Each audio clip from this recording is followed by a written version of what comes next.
Friends, EPFO పెన్షన్లు భారీగా పెంచిన కేంద్రం. ఈ విషయాన్ని తెలియాలంటే కనుక వీడియో మీరు కంప్లీట్గా చూడండి.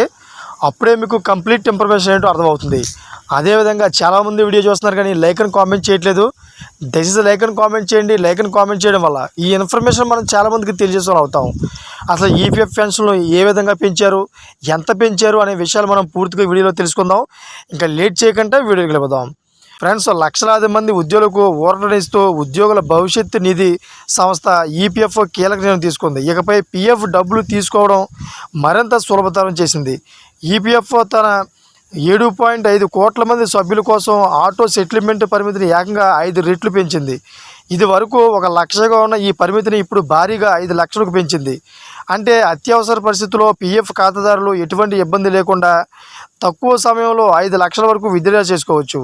అయితే శ్రీనగర్లో జరిగిన సెంట్రల్ బోర్డ్ ఆఫ్ ట్రస్టీస్ 113వ కార్యవర్గ సమావేశంలో ఈ ప్రతిపాదనకు ఆమోదం లభించింది. అయితే కేంద్ర కార్మిక ఉపాధి శాఖ కార్యదర్శి సుమితా దావడా ఈ నిర్ణయాన్ని ఆమోదించారు. అయితే కొత్త విధానం ద్వారా కోట్లాది మంది సభ్యులు జీవన ప్రమాణాలు మెరుగుపడతాయని ఈపీఎఫ్ఓ భావిస్తోంది. అయితే automated settlement of advance claims ద్వారా 5 లక్షల వరకు విత్డ్రా చేసుకోవడానికి వీలు కలుగుతుంది. వైద్య అత్యవసర పరిస్థితుల కోసం 2020 ఏప్రిల్లో ప్రారంభించిన ఈ ఆటోమేటెడ్ సేవలు ఆ తర్వాత విద్య, వివాహం, గృహ అవసరాల కోసం కూడా విస్తరించబడ్డాయి.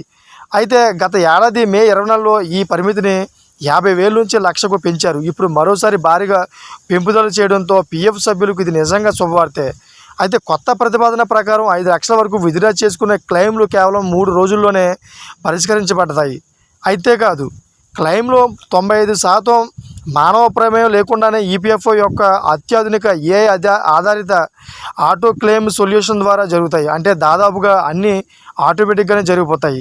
అయితే ఈ ఆర్థిక సంవత్సరంలో ఈపీఎఫ్ఓ రికార్డు స్థాయిలో 2.16 కోట్లు ఆటో క్లెయిమ్ సెటిల్మెంట్లు పూర్తి చేసింది. ఇది 2023-24లో నమోదైన 89.52 లక్షల క్లెయిమ్ల కంటే చాలా ఎక్కువ. అంతేకాదు, క్లెయిమ్ల తిరస్కరణ రేటు కూడా గణనీయంగా తగ్గింది. గతంలో 50% క్లెయిమ్లు తిరస్కరించబడేవి, ఇప్పుడు అది 30%కి పడిపోయింది. ప్రక్రియ మరింత సులభతరం కావడంతో తిరస్కరణలో మరింత తగ్గే అవకాశం ఉంది. అయితే పీఎఫ్ విత్డ్రా ప్రక్రియను మరింత సులభతరం చేయడానికి ధృవీకరణ ఫార్మాలిటీల సంఖ్యను 27 నుండి 18కి తగ్గించారు. ఈపీఎఫ్ఓ ఇప్పుడు వాటిని కేవలం 6కు తగ్గించాలని లక్ష్యంగా పెట్టుకుంది. అంటే పీఎఫ్ డబ్బులు తీసుకోవడానికి ఇంతకు ముందు ఉన్న చిక్కులన్నీ తొలగిపోయి ఉన్నాయి. Thank for watching friends.